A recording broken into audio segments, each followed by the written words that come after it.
Doctor Bilkis जो है वो जरा हमारे किचन काउंटर में भी चली गई है। डॉक्टर बिल्किस, पहली रेमेडी आप क्या बना रही हैं? अच्छा, पहले जो हम बात कर रहे थे ना, जो मैं कह रही थी इंपॉर्टेंट बात, वो ये कि विटामिन D3 डॉक्टर से पूछे बगैर सालों साल खाने से फिर टॉक्सिसिटी हो जाती है। आप फिर उसके लिए आप डॉक्टर के पास जाएं। ऐसा नहीं कि आपको बता दिया कि विटामिन D खाना है तो बस खाते रहना है, खाते रहना है, ये ना कीजिए। ये भी मुंबई विटामिन D बन गए, ठीक है। अच्छा, दूसरा जेनेटिक वगैरह सारी चीज़ों के साथ हेपेटाइटिस बी का भी शादी से पहले टेस्ट करा लें, क्योंकि ये भी सेक्सुअल ट्रांसमिटेड डिजीज़ है।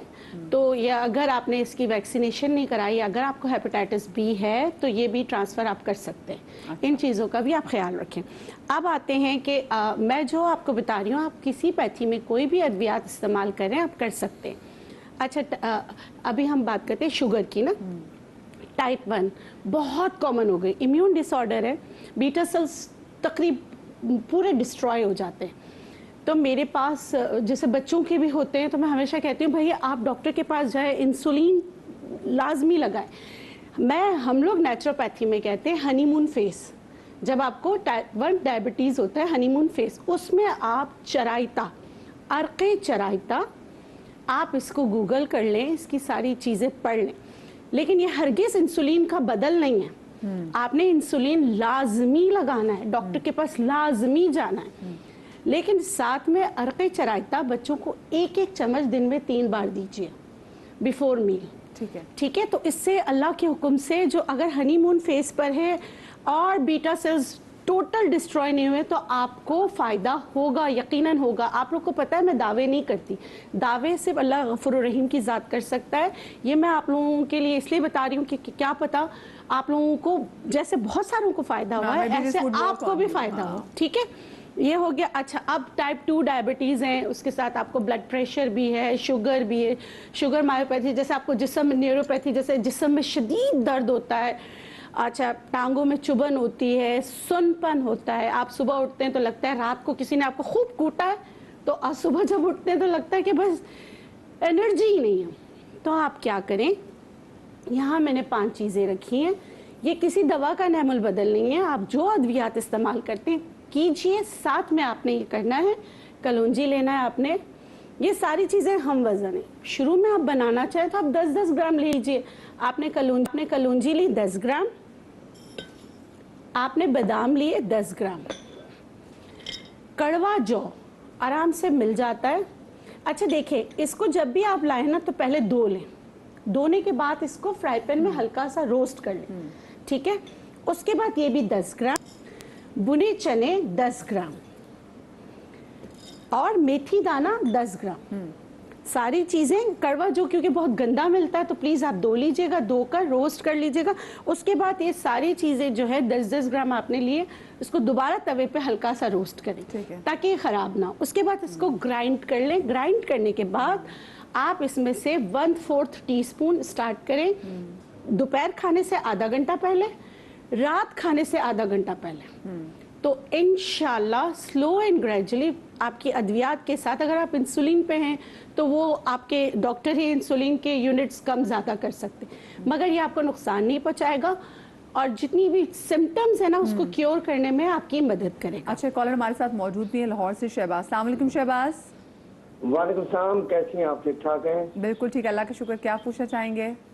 मैं ये पूछना चाह रहा हूँ कि मुझे ना काफ़ी 10-15 साल हो गए हैं, मेरी वालदा को डायबिटीज़ है। अच्छा। तो मेरे मतलब सारे नाम के ख़ानदान में ना शुगर है सबको।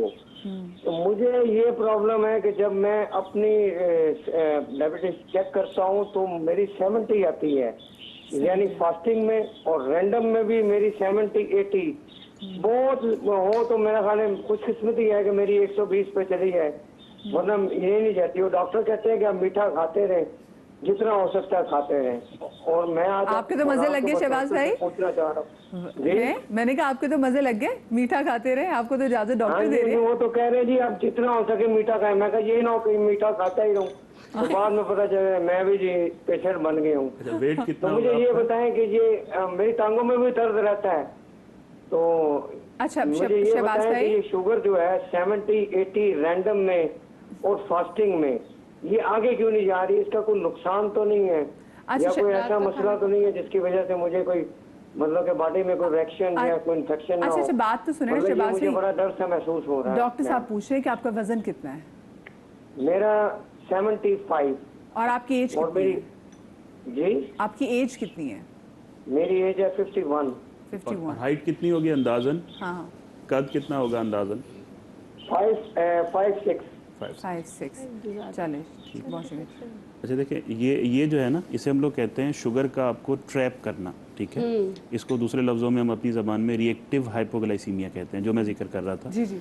आपके जिस्म में इंसुलिन रेजिस्टेंस होती है मोटापे की वजह से, क्योंकि देखिए 5'6" के हिसाब से इनका वेट 75 आइडियली ज़्यादा है। 60 के आसपास होना चाहिए, 62 5'6" के हिसाब से, ठीक है, आइडियल BMI के लिए। तो ये तकरीबन 12-13 किलो भारी हैं। अब इनके जिस्म में इंसुलिन रेजिस्टेंस है। वो इंसुलिन रेजिस्टेंस स्टार्ट में बहुत सारे लोगों को हाइपोग्लाइसीमिया वाले सिम्टम प्रोवाइड करती है, कभी कभी हो भी जाता है, लेकिन यूजुअली ये इतनी रहती है जितनी इनकी रह रही है, 70 to 80। सही। इंपॉर्टेंट है कि ये खतरनाक नहीं है, ठीक है, डरना नहीं है तो इससे। मीठा ना खाएं। मीठा ना खाएं, ये सब इसे तो ट्रैप करना कहते हैं। हाँ। कि हमारे जो जनरल डॉक्टर होते हैं ना, जिनकी इन्फॉर्मेशन एंडोक्राइन हार्मोन की नहीं होती है, तो वो कहते हैं मीठा खाते रहो क्योंकि हाँ, शुगर नहीं कम आ खानी रही है, है, हाँ। और वो फिर मीठा खाते खाते शुगर हो जाती है। हाँ। तो मीठा नहीं खाना है जब तक आपकी शुगर 70 से कम ना हो। अगर आपकी शुगर 70 से कम है, फिर हमें प्रॉपर इन्वेस्टिगेशन करानी पड़ेगी। 75-80 बिल्कुल आइडियल शुगर है। आपने इस पे ना मीठा खाना है, अपने लाइफस्टाइल को चेंज करना है। बल्कि इसमें तो काफ़ी दफ़ा हम मेटफॉर्मिन दे देते हैं। शुगर की दवाई है मेटफॉर्मिन, ग्लूकोफेज के नाम से बड़ी कॉमन सी आती है। लेकिन इस तरह रिएक्टिव हाइपोग्लाइसीमिया के लिए लोग कहते हैं डॉक्टर साहब मेरी तो शुगर गिर रही थी, आपने मुझे उठा के ग्लूकोफेज दे दी। और वो ग्लूकोफेज से, मैं नहीं कह रहा कि आपको ग्लूकोफेज देने की ज़रूरत है, क्योंकि बिना प्रॉपर हिस्ट्री और इन्वेस्टिगेशन के हम ट्रीटमेंट नहीं दे सकते। लेकिन जनरली मैं बता रहा हूँ कि हम काफ़ी दफ़ा दे देते हैं। उसका रीज़न ये होता है कि उससे शुगर बढ़ना शुरू हो जाती है, क्योंकि इंसुलिन सेंसिटिविटी कम होती है। जो कहते हैं ना गो होम मैसेज, वो ये है कि खुदा के लिए मीठा ना खाएं। ये शुगर आपको ट्रैप कर रही है और ये हो जाएगी। हाँ, आपको फंसाने की कोशिश की जा रही है। आपने मीठा मेरे भाई नहीं खाना। जी डॉक्टर बिल्कुल सर, दूसरी चीज़ रॉ शुगर तो लेनी नहीं चाहिए। जी। अच्छा देखिए, शुगर के को हम नेचुरोपैथी में समझते हैं ये भी जिगर की बीमारी है।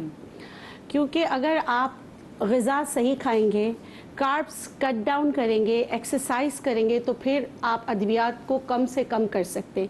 तो इसके लिए भी आपने अपने जिगर, क्योंकि मैं हमेशा कहती हूँ कि जिगर आपका जो है ना केमिकल लेबोरेटरी है, वो जितना अच्छा होगा उसकी, वो अगर डिस्ट्रीब्यूशन चीज़ों को अच्छा करेगा और कुछ चीज़ों को अपने पास रखेगा, जब आपकी बॉडी को ज़रूरत होगी वो उसको रिलीज़ करेगा, तो आप जो है ना अद्वियात वगैरह सब आपकी कम हो जाएंगी। हाँ। अब जिगर क्या चाहता है कि इन्फ्लेमेशन ना हो। सही है ना। हाँ। अच्छा, अब अगर आपको हाई ब्लड प्रेशर है तो ये गुले गुलहड़ कहते हैं, चाइना रोज कहते हैं, हिबिस्कस कहते हैं, वो मैं हमेशा टंग ट्विस्ट हो जाता है। जो ये जो आप लोग है ना ओबेसिटी के लिए इसका इस्तेमाल करते हैं। इसका आसान है कि आपने क्या करना है। अच्छा, मार्केट में ना इस तरह सूखा हुआ मिलता है, ऐसे मिलता है, ठीक है, तो ऐसे भी सही है। 2 फूल ले लीजिए, उसको पानी में डालिए, चाहे तो इसमें दालचीनी ऐड कर सकते हैं। ये आप दिन में 2 से 3 बार पीजिए, इंशाल्लाह इससे आपका ब्लड प्रेशर अद्वियात के साथ कंट्रोल रहेगा। क्योंकि कुछ लोगों का ब्लड प्रेशर दवाइयाँ खाने के बावजूद कंट्रोल नहीं रहता है। ऐसों को नमक भी जो है ना पिंक सॉल्ट पे आ जाना है, नमक और प्रिजर्वेटिव्स नहीं लेना चाहिए। निकाल दें नमक में, कहते जिंदगी से दफा हमारे नमक को, क्या करना, जिंदगी जरा अजीज होनी चाहिए इंसान।